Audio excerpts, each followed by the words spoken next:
Welcome to Head Coach Jeremy Pruitt's Monday press conference. Coach will start us off with a quick opening statement. Please raise your hands for questions.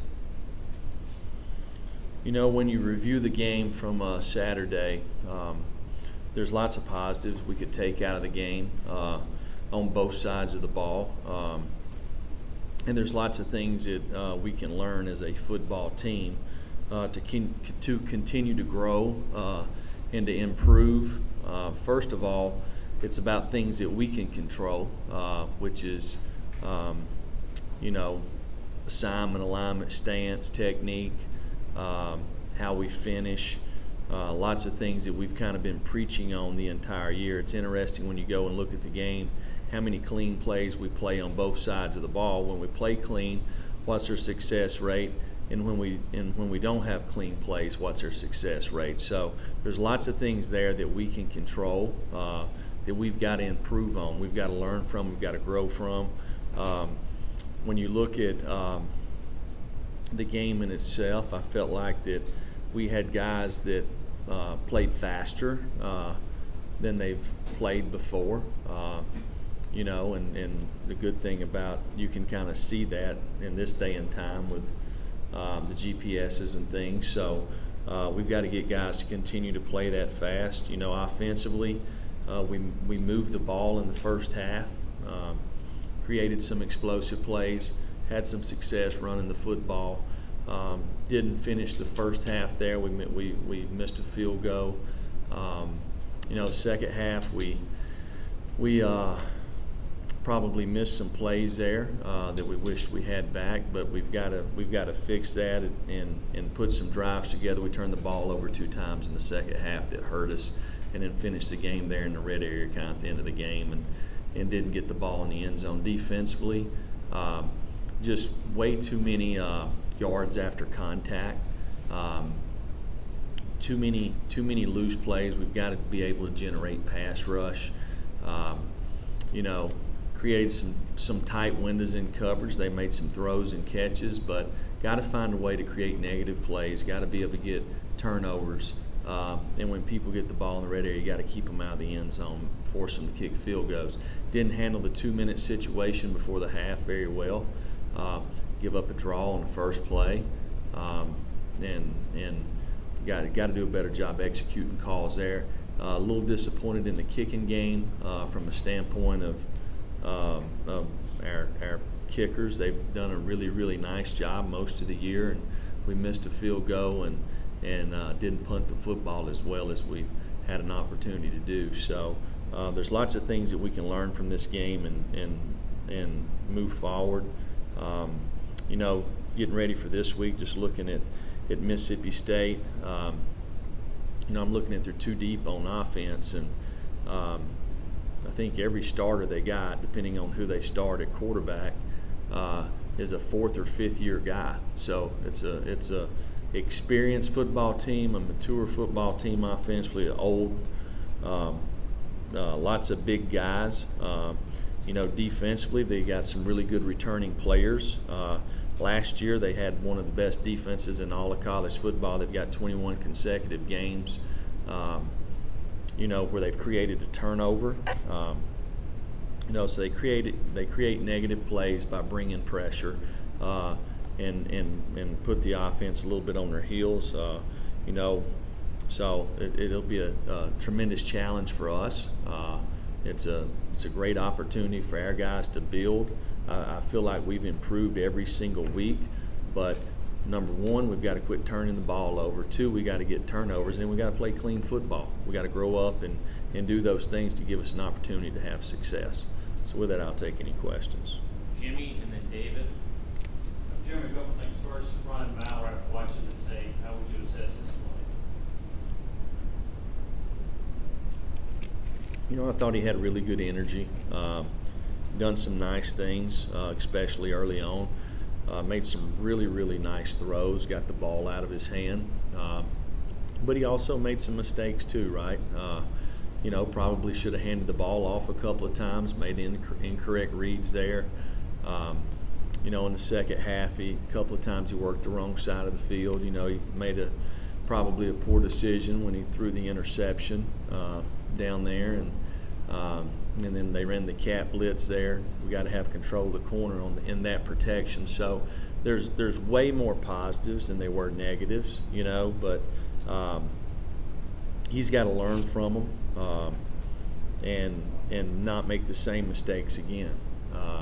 But he did step in there and make some nice throws, and I thought our kids rallied around him pretty good there. Do you anticipate a start? Well, we're going to see how this week goes. I mean, I think you'd really have to have a bad week of practice not to, but we'll see how the week goes. David, and then Austin and Vince. Jerry, where do you feel depth issues most for you guys as coaches, and how does that affect you guys? And do you anticipate with anybody inside the linebacker at this point? Well, there's several positions that we probably lack depth, and not necessarily just in numbers, just in experience, right?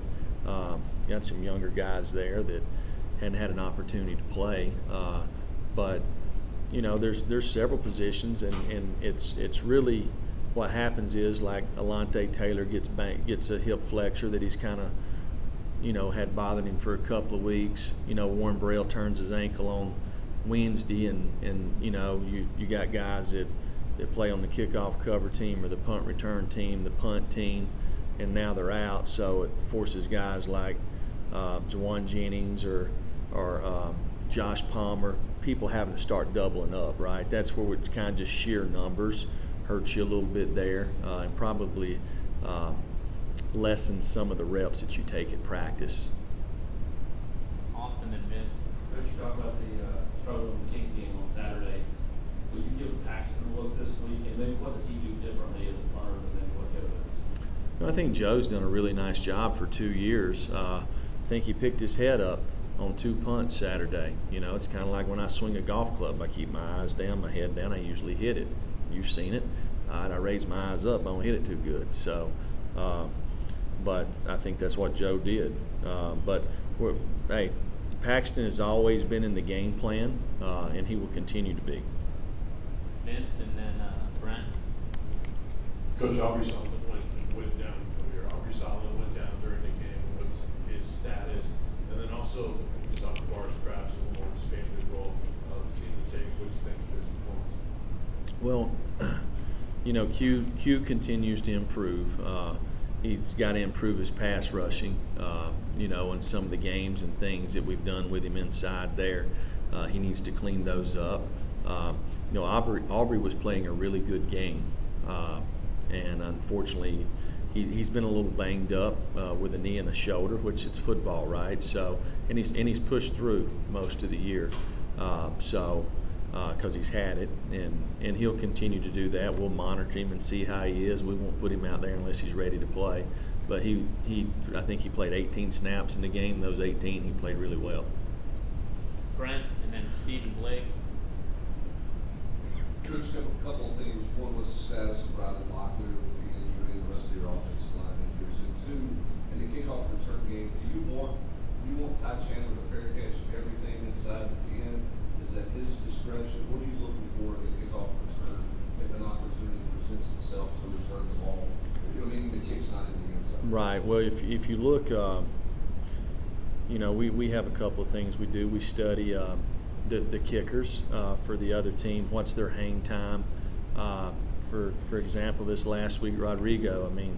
I guess maybe by now he's probably kicked over probably 95% of his balls in the end zone, right? So the ones that he don't, okay, what's the hang time?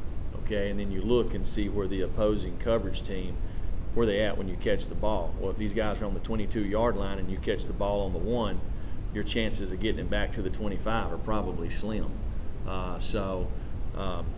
Sometimes you can kick the ball 6 or 7 yards deep in the end zone, but when the guy catches the ball, the coverage team might be at the 38-yard line. Well, you got a chance to bring it out, right? So there's kind of a little bit of a thing that we go through there to look and see and what gives us the best opportunity. Last year, I'm not exactly sure what the stat was, but if you would have fair caught the football every time and took the ball on the 25, I think you would have finished in the top 30 or 35 in the country. You know, because as soon as you return the ball out, especially if it's a corner kick, you know, people get you pinned down there. That's when you see guys get tackled on the 12 and 14 yard line. So I think we just got to make good decisions. I'm very comfortable with our plans that we've had this year. I do think Ty's a dynamic returner, but I think you also have to, you know, kind of look and see what all goes into the risk versus the reward for the return. You know, Riley got banged up a little bit, and you know, I don't want to say it's a concussion, but he got his bell rung, and we're taking precautionary measures there. Stephen and Blake. Mississippi State's played 2 quarterbacks in just about every game this year, whether for injury reasons or other reasons. The 2 quarterbacks, Schrader and Stevens, how are they kind of different in terms of preparing for, and what's the difficulty preparing for a 2 quarterbacks in a situation like that? So I guess they would again. You know, that's one of the things I was looking at this morning is what's the difference with 6 and 7 in the game, right? So, and I don't see a whole lot. You know, you would think, like I had an opportunity last week because we were off to watch the Auburn game, and so I see Schrader playing. It looks, you know, like more like the running part of Fitzgerald, who was there before, or something like that. Not that Schrader, he can throw the football, but just see how the game's called. But as you go back and look at their body of work, you know, the other kid's running the football just as much too. So I think that's who they are. So I don't see a whole lot of difference. Blake, and then Patrick and Jesse. Jeremy, a couple things. One, I don't think Warren, Burrell, and Roman Harrison play. Was that injury or otherwise? And then with Brian, it seemed like on several passes he was just asked to make a couple of reads. Talk about that plan with him. Is that something you think could work for him going forward? Yeah. Well, first of all, Warren Burrell, he got hurt on Wednesday, I believe it was, and he was a game time decision. The kid wanted to play, and really came a long ways in a 2 or 3 day period. You know, he actually didn't practice on Thursday or Friday, and we almost thought he could play Saturday afternoon after watching him warm up, but still a little swollen. But I think he'll be ready this week. Roman didn't play in the game. And he's got to continue to work and get himself ready to contribute because we need him to. When you talk about Brian, I just think Brian got the ball out of his hand. You know, knew which side of the field he was working, made quick decisions, and done it to let the ball loose. You know, there's probably a couple of times if he had held it for a count or two, you know, we had other guys breaking open. But, you know, you got to have a clock in your head as a quarterback. You can't sit back there and hold the ball. And I thought he'd done a nice job for the most part. Patrick and Rob and Jesse. It looked like Tim Jordan was the second quarterback in the game on Saturday. I think you're comparing him to touch in the first half. I don't know what it sort of changed effectively. Well, I mean, we're just going by practice, you know. So Tim Jordan, to me, is a really good competitor. He's worked hard all year, and he got hurt, you know, early in the Georgia State game. And kind of lost, you know, didn't get an opportunity to play there for a couple of weeks, but he's healthy now, and you know, Tim had some really good, tough runs in the game. Jesse, Rob, West. Jeremy, when you go back and watch the film, whether it's Saturday or in the first couple of weeks of the season, is it just an inability to win one-on-ones that's holding pass rush back, or when you kind of rewind the tape, what are you seeing that why you guys aren't getting home on a regular basis? Yeah, I mean, it starts with one-on-ones. I mean, you get some freebies, and we've had some freebies this year, whether it's been breakdowns by the other team, or maybe we had a good schematic blitz or something.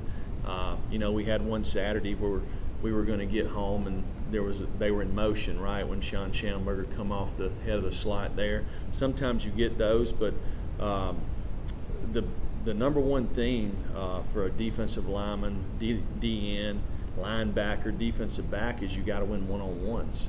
If you can get one-on-one in pass rush, it's no different than you're out there trying to guard somebody, right? They're trying to keep you to get to the spot, get to the quarterback there. So we've got to win one-on-ones. Coach, you touched on this a little bit, but outside or inside linebackers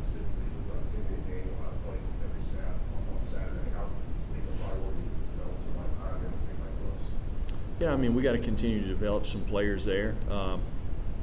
But there's been lots of years that we played in games.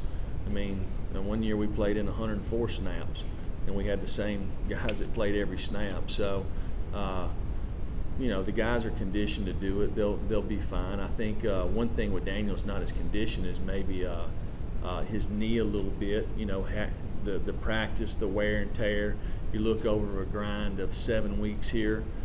We got to get somebody in there to give him an opportunity to get his legs back under him, and it's probably hurt us a little bit in pass rush because before Daniel, you know, hurt his knee, he was a guy that played our buck position, and he rushed on third down. So we've got to get him back to where he can do that again. Wes, and then Jimmy. Jimmy, you sort of breaking down some of that game. It looked like maybe Georgia's outside pass rush got a lot better in the second half. It was more effective. Was anything changed there that they did at halftime, or did they just kind of sharpen up and figure out what y'all were doing? You know, I think there was a little bit of them, probably a little more of us. I didn't see them call anything new in the second half that they didn't call in the first half. You know, I think some of it was they played a little better coverage in the back end, and we held the ball a little longer, so it gave them an opportunity to get there. But, you know, probably not. Jimmy, then David and Brent. Jeremy, I didn't see this, but there seemed to be some skirmish on the sideline with Will Friend and somebody else. Can you kind of address that and clear up maybe what happened? No, I don't think it was a Will Friend. I think it was some of our players. You know, I didn't see it either, Jimmy, so I got told about it. And when I got told about it, I was fired up. I'm glad we got some passion around here that people want to do things the right way. So we need a few more of them, if you ask me. Last couple, David and Brent. David right here. Brent. One of the things you're going to work with Ryan about this week in practice and then so short of the Well, you know, it's the first game that we put a game plan in for him, right? He came in the Florida game. It was kind of, the plan wasn't exactly directed for him, okay? Him and Jared are different. Him and JT are different. Just like all of us in this room are different. We all got strengths and weaknesses. So he made some really good decisions Saturday, okay? Made some really good plays. But there was some inconsistency there, just like everybody on our football team, that he's got to improve on. We got to improve on some things, and the things that he done well, maybe we need to go to the next deal, right? And continue to create opportunities for him to have success. But you know, I thought the guy stood in the pocket. I thought that for the most part, he controlled the game. You know, there's some parts there in the second half. You talk about inconsistencies. We got a couple of false starts, right?